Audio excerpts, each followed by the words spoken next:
Hello, everyone. Welcome to A Mind of Her Own. I'm Jennifer Reed. I'm a psychiatrist and author of the upcoming book Guilt Free, which was the inspiration for my new podcast series where I interview amazing women about the different ways that guilt shows up in their lives, and we discuss how to begin moving away from its painful influence. So, my amazing guest today is Kerry Chaput, who is a multi-award winning author dedicated to badass women in history, which is also the name of her absolutely terrific Substack. Born and raised in California, she now calls the Pacific Northwest home, where she spends her days hitting the trails, chasing historical rabbit holes, and feeding her need for espresso and doggy cuddles. So, Carrie, welcome to A Mind of Her Own. Hi, thank you. I'm glad to be here. Did I pronounce your name correctly? I was nodding along like I think you're the only one who has ever pronounced it correctly. So well done. Oh, thank goodness. So, welcome. I'm so excited to speak with you. I think your Substack is beautiful. You've written some really interesting books, which I can't wait to dive into, and some articles. But I thought I'd start with in the writing that you've put out on badass women in history, you've talked about your own journey from someone who didn't, when you were younger, had that interest, but didn't necessarily pursue a job in history or in writing. And I would just love to kind of hear your story and like think about guilt as it goes through there and how that's Yeah, probably played a role for you.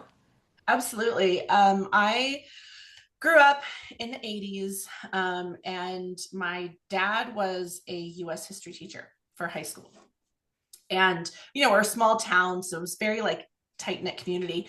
My dad actually held those honors classes in our living room every Thursday night from the time I was like a toddler. It was just this fixture in my house. So I was surrounded by high schoolers, debates, projects. It was very much a part of our lives. I mean, his job was just everything to him, right? So from the time I was very, very young, I would hear these high schoolers debate history. And I would hide behind the couch, or we had a little pony wall. I'd hide behind that and I'd listen. And I was this really, really quiet, shy, introverted kid. And so it was kind of fun for me to just hide behind and just listen to everything. And I noticed very early on, I'm saying maybe 8, I had a thought where I thought, were there no women in history? I truly thought that at 8 years old, like, did we not, were we not around as long? I thought that. And then I just, flew out of my head and I moved along. And then I look back at the trajectory my life has taken, and I realized I had a bunch of those little thoughts along the way, but I didn't have enough strength to really like question it Mm. and say, wait a minute, like there has to be more to this story. And then I really showed an interest in writing when I was 12. And my parents were very practical. My dad was an immigrant from Scotland. It was very much like, you do not do anything, creative or frivolous. That's kind of what they described it as. So I had this interest in history. I really wanted to write. I was writing stories at 12, like secretly, and in my room. And it was just not encouraged at all. I had to take the safe, responsible route. And, it was like, okay. And I wanted to go to college. I was pretty good in school. I really wanted a degree.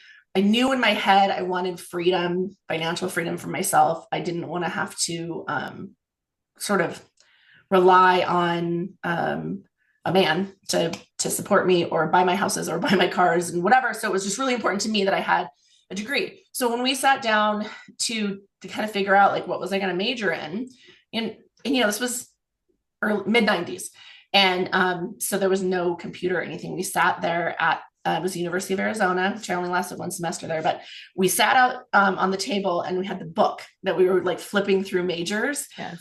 And I said, I want to major in English Mm. and I want also to learn more history. And he, as a history teacher, he said no and no, because to him, if you're not going to teach, you're wasting your time studying history. Like if you want to take that, everything was very methodical and it had to make sense. And there had to be like an end game and a plan and all this. And so I remember flipping the page like, bye dream, I'll just keep flipping. And I mentioned a few things and I came across physical therapy and I said, how's that? And he goes, yeah, that's good. Guess what I spent the next 9 years of education focusing to do. So yeah, it took me until I was 40 until I said, I can't live someone else's life anymore. Mm. How do you think guilt played a role in just staying in what I imagine didn't feel like the right place for you? Like you said, 9 years. Like how Okay. did guilt interfere, do you think? So here's what's fascinating. You would think with the story that I told you that I would have been distraught, sad, upset. I was not. Mm. I think I felt the guilt in me was I felt guilty for having the wrong dream. Ah, wow. Okay. I had to make my parents happy. They were going to pay for school under their conditions. Mm. And if I wanted that degree, I had to major in something that they deemed appropriate and worthy. And healthcare was appropriate and worthy in their eyes. So I felt so much guilt about feeling like there was something wrong with me that I didn't want to do that. I really wanted to do something creative, but how do you make money? Because again, in the back of my head, I need to be independent. I had all these ideas about my life. And so I absorbed what they said about the creative life doesn't pay and it doesn't, it's not going to support yourself. This is not the dream you wanted, right? You wanted to support yourself. So it was this weird mix of, oh, I do have it wrong in myself. They must Mhm. have it right. They know better than me. And so I doubled down and I said, okay, this is the path that I have in front of me and I'm going to do it. And I always joke like I could have used a little less work ethic because I just put my head down and Yeah. I worked hard and I worked all the way through to get my doctorate degree. And then I worked in I worked in physical therapy for 15 years. I'm still in healthcare, but I don't do patient care anymore. But I just kind of went like all in and said, okay, I'm going to make this happen. And it was all because in the back of my head, I had the wrong dream. It was the inappropriate thing to want. Hmm.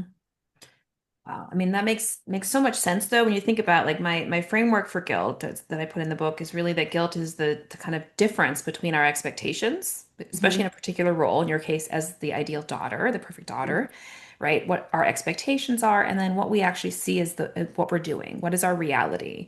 How are we perceiving that? And it sounds like the expectation for you, as it is for many of us, and myself included, is that a good and grateful daughter whose parents are paying for school, who are supporting her and loving her will make choices that won't disappoint them and won't will make Absolutely. them happy. And there was an added layer of guilt because my dad was diagnosed with cancer when I was 12. Mm. He was given 9 months to live, um, and he ended up living 12 years. And during this, little bit of span of my senior year, he was in remission for a very short time. I think it was a year. And he ended up dying, I think 2 years later, if I remember correctly. So there was this small window of a healthy dad that I Mm. don't think I knew most of my life. And I didn't think this at the time, but looking back, even I think this might have just hit me as I'm talking to you.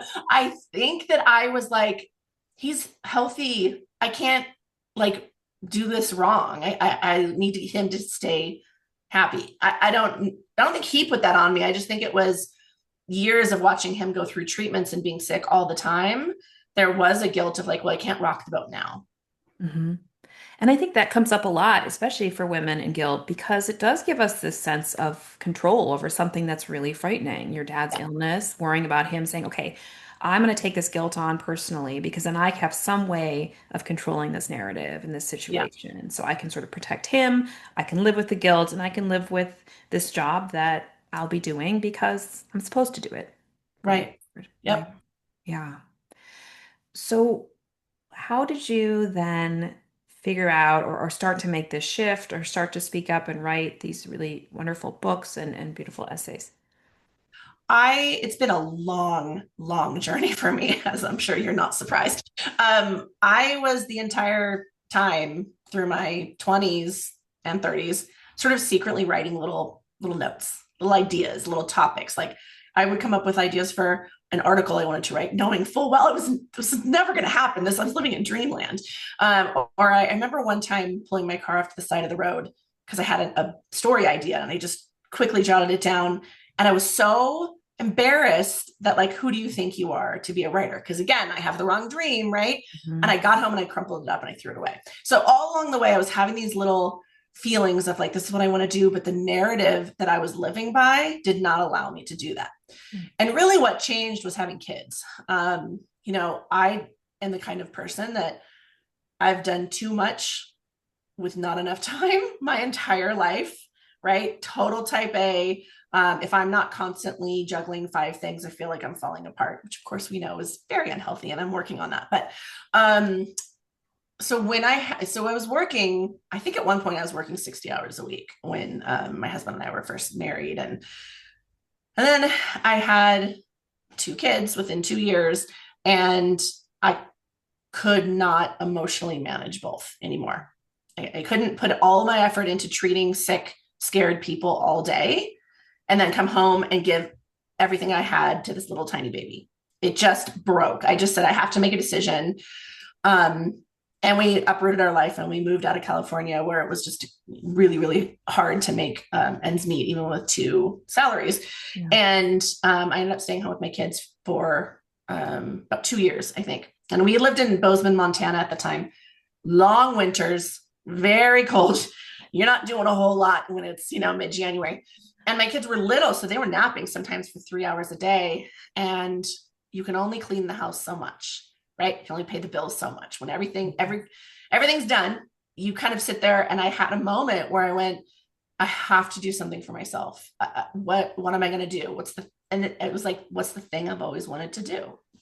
And the truth is that in my 20s, when I was living alone, my first house that I bought, I was all proud of myself. I was really, really lonely. And I had ended up secretly writing my first attempt at a novel. And I told no one. I told one friend, who's still to this day, like one of my most supportive friends with the writing process. And I finished it, saved it to my hard drive, and didn't look at it for 15 years. Because who am I to be a writer, right? Right. So here I am, 40, and kind of falling apart isn't the right word. I was falling into place. I was finally feeling like I'm not going to follow that narrative anymore. That's not an unfair dream. It's not a bad dream. What if we just start doing it? What if we just start writing? And I did. I wrote every day, secretly, every day in the morning, 5 o'clock in the morning, and during every nap time. And I rewrote that whole book for 7, 8 months, maybe even a year. I didn't even tell my husband. I just secretly was like, this is my thing that I'm going to do, and I don't want anything to rock it. And then after I finished it, I kind of thought I would get out of my system. I'd be done. And of course, that's not how that works. Because, once you open up that world, you want more. And it just kind of kept going and going. And I started writing more books and more books. And then I will say, sorry, this is a very long-winded answer. I will say that get to this last year, these big shifts in women's lives. For me, it was kids, and then it was perimenopause. When I hit perimenopause, everything you've spent your life doing and the things that you built on the wrong things crumble. And then you go, okay, what do I do now? And you're kind of stripped raw is what it felt like to me. Your body isn't really working with you. Your mind's not really working with you. But for the first time, that voice in my head wasn't scary. I didn't feel bad about it. It kind of rocking my world in a weird way kind of shook me up and said, this is your purpose. This is what you've always wanted to do from the first thought you had at 8 years old. Like, go back and do it. And so I always say, I write for her. I write for the girl who really thought that the world didn't need to remember women. Wow. And you have this wonderful phrase for perimenopause, and I so feel you on this, but the sort of midlife glow up, I think you've written about it, which I think is great. Can you share sort of what that means? Oh, that Substack, I was kind of relating us to the Hulk, when we physically are just like, it's painful. Like, yeah, but that's the whole thing. Change is painful, right? And we discussed this a little earlier, right? That so much of the narrative about women is pain. This is what we like to talk about, this because you want to feel heard and seen. So of course, that's what we talk about. But I feel like there's more to the story. And one of my frustrations right now with the dialogue around perimenopause and menopause is how it sucks. And it's like, yeah, it does. Like, I'm not going to sugarcoat it. But why aren't we talking about the incredible feeling of finally stepping into who you were meant to be before the world told you were wrong? Why aren't we telling women about that? Because you talk to any of my postmenopausal friends they are loving their lives. They are done with toxic people. They're done with pleasing people. They finally step into this person that they've wanted to be their whole life.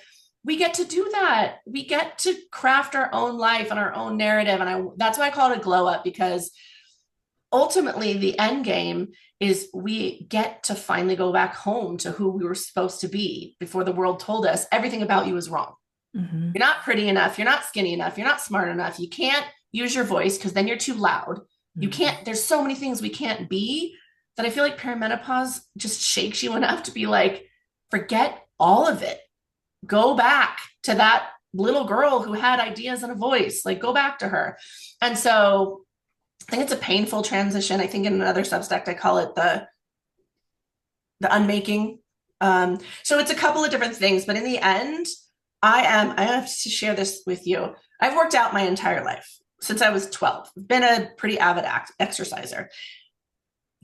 I, at one point during perimenopause, couldn't even walk a mile because of joint pain, shortness of breath, fatigue. I mean, it was really like rocked my world. Yeah. Yesterday at the gym, I did a dozen push-ups, no knees, seriously, for the first time in my entire life.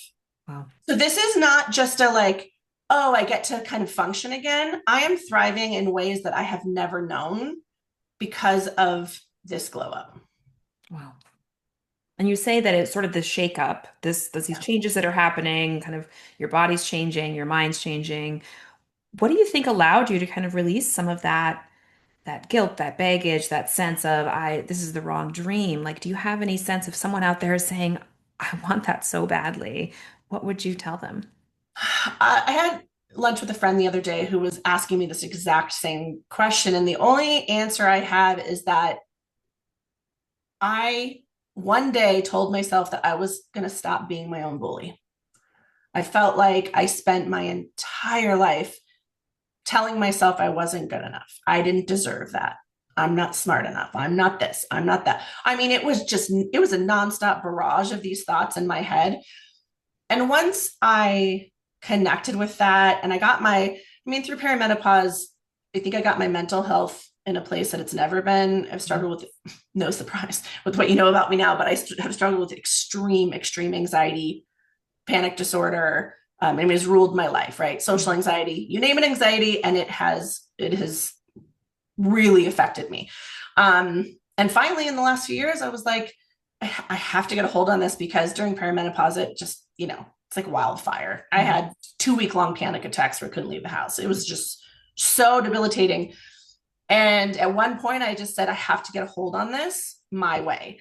Mhm. And when I started really working on everything, getting my health in order, and then working on my mental health, I really realized that the dialogue that I was carrying, it was constant. It was like, just ongoing video about how you're wrong and you're not good enough. When I realized that, I was like, okay, I can't do anything for anyone if I don't stop that, if I don't stop bullying myself. And what if I don't want to do it anymore? I don't want to feel bad anymore. Mhm. And it started there. It started saying, I want Yeah. to feel good. I don't want the rest of my life to be spent with panic attacks and with, you know, crying every time someone says something mean to me on the internet, like whatever. I couldn't function like that anymore. Yeah. So it was just a choice. And then it kind of starts to become a little bit easier and a little bit easier. Hmm. And you've written one of the pieces you wrote was called The Making of an Angry Woman. And I Yeah. wanted to talk about that because I think this is another thing, another way that we police ourselves as women and others police us is what types of emotions are we allowed to feel and express, right? So maybe you can feel it, but just keep it to yourself, keep it shut down and take care of everyone. Great. You could Yep. be angry. Yep. And so I wanted to talk about that sort of expression of anger and you're writing about it. And with that historical lens, I think it's so helpful to have a thought about what has anger actually done to help women over the years, you know? I love this topic. And um, I think I mentioned in that article, it was one of my very wise postmenopausal friends who said, my best advice to you is to lean into the rage. Mm, And I really didn't understand it. I didn't. I was like, I've been angry most of my life, and I don't think it's helped me.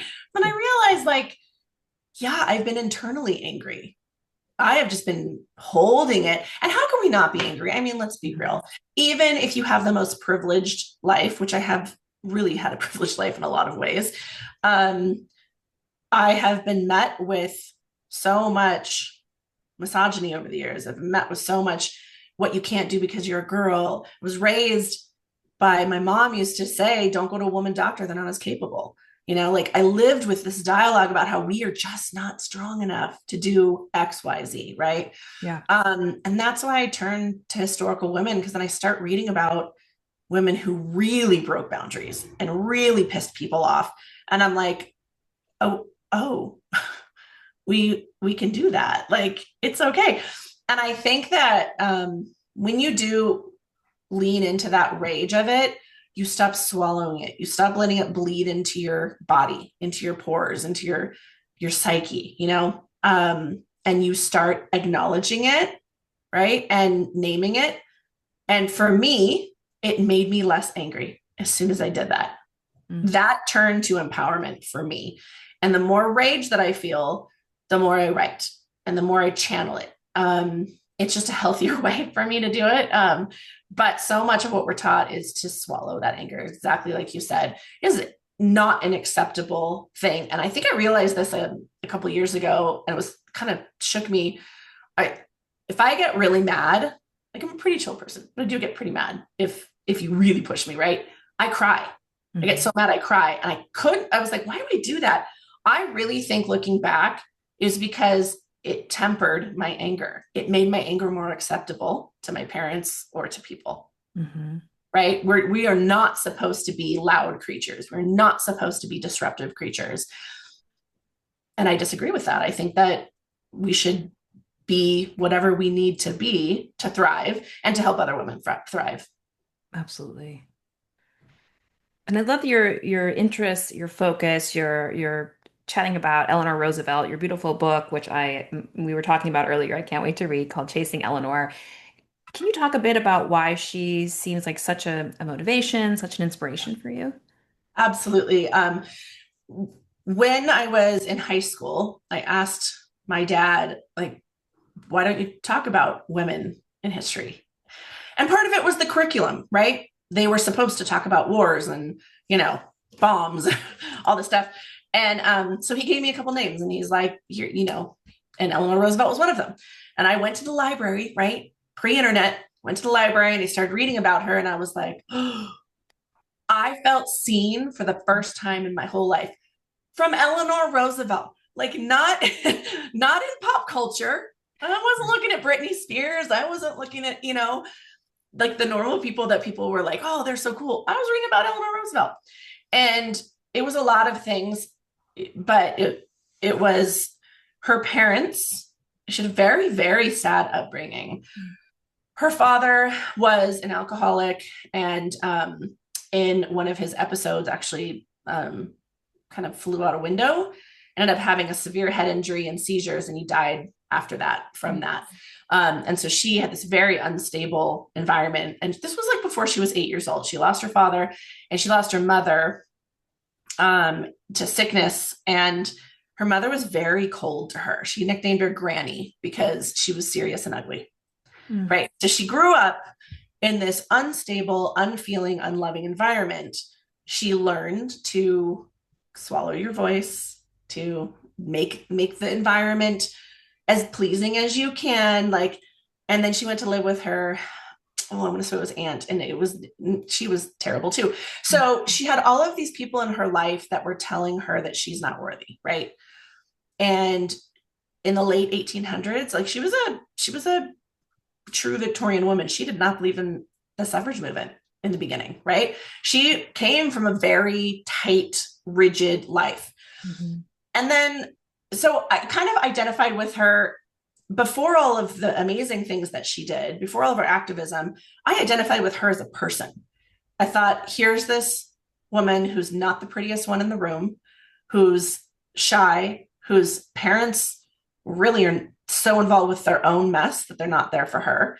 And she's just trying to make people happy. And so I just kind of identified with her as a person. And then I started reading more about her accomplishments. And the thing that I love about her is, like, I read about a lot of women that do some really incredible stuff. And they're like, they're dropping into the middle of wars and they're starting revolutions and stuff.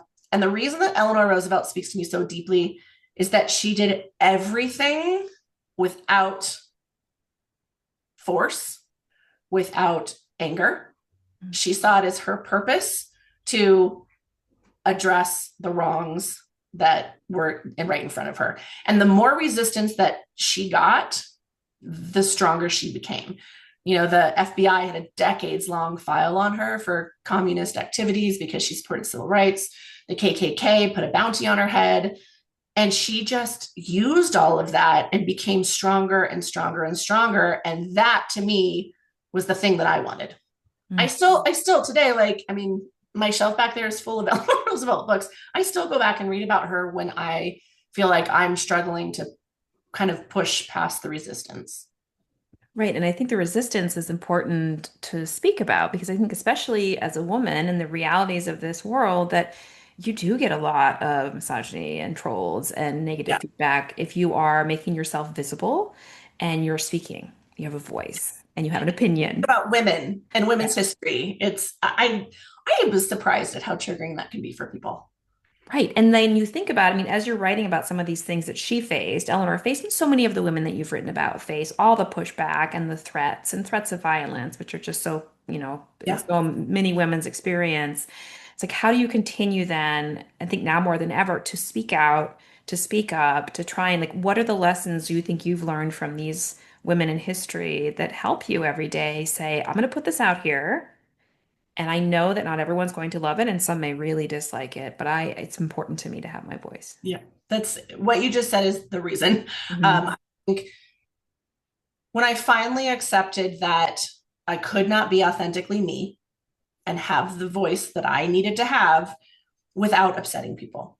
And Hmm. that's okay. I need to let people be upset. I had to just accept that and go, I don't need to people please anymore. Like, I am going to have a voice because not having a voice led to some very dark places for me. It's the kind of Hmm. root of a huge portion of my mental health issues is growing up in an environment that did not allow a voice that rocked the boat or that was different.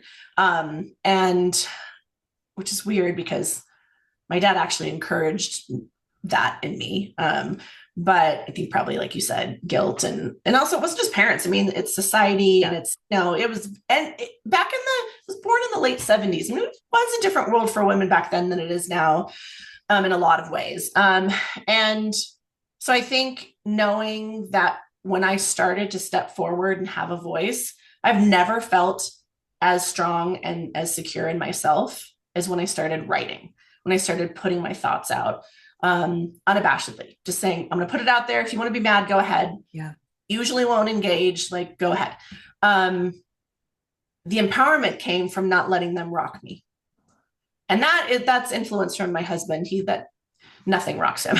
Nothing. And I've always been like, how do you do that? Yeah. But he's really really taught me to just let that be about them.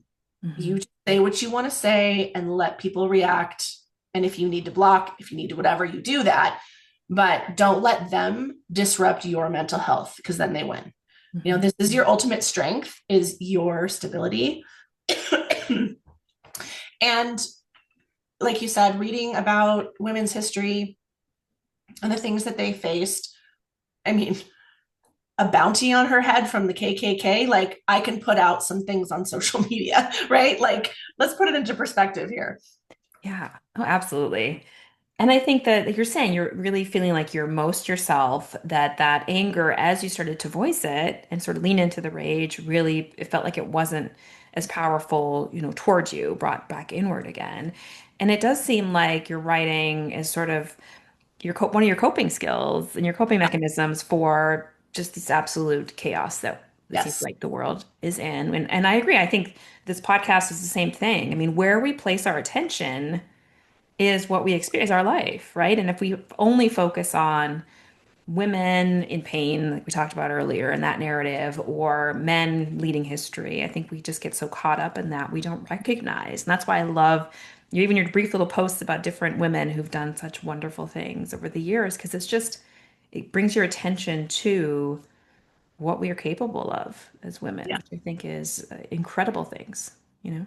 Yeah, and I like the idea. It's in this particular environment politically, it really it feels so manic and big that I had to bring my focus small and be like, what can I affect every day? And what I can affect is putting my voice out. And even as women's contributions are being erased, I'm going to do my part to bring them to the forefront and to bring these contributions to women so that we all can feel inspired and know that women have gone through this before, women have gone through wars and, really, really impossible situations. They've done it and we can do it too. Hmm. Right. And when you hear so much about sort of transgenerational or intergenerational transmission of trauma, and I really see on the flip side of that, this sort of intergenerational transmission of resilience and of care and of love and of sort of community and support that runs through women's lives. And so I'm wondering, as you're writing and putting yourself out there and connecting, what have you heard from other women that, who may be trying to do the same thing or are interested in the work you're doing? Like, how has it changed your life to be who you're able to be right now? Well, it's changed everything for me. Ah, I think I finally just stepped into a place of put myself first. mm, I'm going to let myself do the thing I want to do. I have a supportive, super supportive husband and family, and like there's no reason for me not to do this. And some of the things that women tell me, and men too, I mean it is so inspiring to know that as you put this stuff out there, as I do my videos and my posts and my Substack and write my books, you get messages of older women saying, I've been carrying this, women, a woman who was, I think, 79 the other day said, I want to buy your book, but I was worried that I would have to hide your cover, right? Because it says courtesan and it's got a little bit of a racy cover. And she was already thinking, like, how can I read this but hide it somewhere so people don't think badly about me, And I thought, oh, I did that for so many years, And yeah. again, it goes back to putting something on social media and letting someone have an opinion. It's okay Mm, if someone has an opinion about you. If you believe it, if you believe what you're doing is okay and good and right, then be okay with that. Be okay rocking the boat. Because so much of what we've been expected to do is to uphold the patriarchy and uphold all of the pillars that keep women in an acceptable space. I just wrote a Substack that I was really proud of that talked a lot about how we really love the idea of a strong woman, but we get very, very uncomfortable when a strong woman starts to push back on the system and the pillars that built that system. Like, be sassy, but don't get too loud about it. yeah. Don't make men uncomfortable. It's a little too far.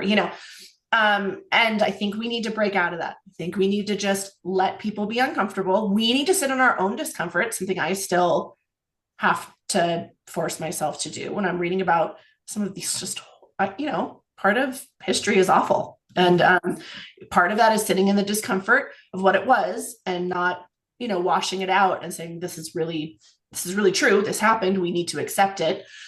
Um, and we need to sit in discomfort and we need to be okay saying, I'm okay if you're mad at me. Hmm. Yeah. It's okay if you're disappointed. That is Yeah. yours to experience. Because we have to go by us. And this is the biggest challenge I find with myself, all of my friends who are also in their 40s and 50s. We all have spent our entire lives, and I'm saying every single one of us, we talk about this. We've spent our lives reaching for external validation for the people around us and the system to tell us, yes, you're good enough. But we never get it, right? It's never enough. And earlier when we talked about what was the thing that kind of, shook me up, and it was me not wanting to be my own bully. And it was also me deciding to stop making my goals be about other people's approval, because that's really what it was about, Hmm. right? Even in writing and publishing, it's like, oh, if I don't have this level, if I don't have that level, enough for other people to tell me I'm valid, then it doesn't matter. And I had to switch that and go, no, I'm going to make my own barometer now. And I'm going to make my own, goals that I can fulfill, that I can feel good about. Everything else I have to let go. Yeah. Well, well, for those listeners who are really curious about your next book, can you give us just a little sneak peek about, what's it about and tell us a bit? Yeah, it's called The Secret Courtesan, and it is a dual timeline, meaning that it's in modern day and also 400 years ago in Venice. And it's the story of a female historian who has to authenticate a newly unearthed erotic statue. The world has decided that it was a famous male artist that carved this, and she believes it was not. She believes it was a woman, Mm. and she believes it was a courtesan erased from history. She's not in the historical record. So she has to go through the process of trying to prove Mm. that this statue, that is the most photographed in the whole world, was actually carved by a woman who, by history standards, did not exist. And so she risks her career, she risks her safety. She goes back to Venice to try to figure out answers, and it just becomes this big chase and it unravels. And she has to find the truth of who this person really is, an erased woman from history. Yeah. Oh my gosh, which has happened again and again and Again again. and again. And what's neat is I think the historian, her name's Mia in the book, I think she really embodies my feelings about what it's like to research women's history and Mm. finding over and over and over again these incredible women with these incredible contributions that we are just not taught about. That anger kind of manifested in her character.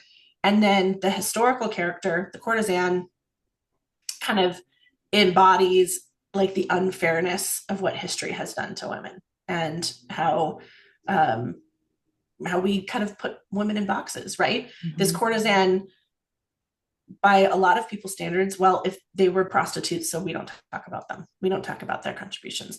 And so I wanted to break out of that a little bit and talk Mhm. about the nuance and how all historical women, I don't care who you are, they did things that weren't great. They had flaws. I think that's a really important topic that we don't talk about enough. Like, I'm not idolizing women here. I'm not putting them up on a pedestal.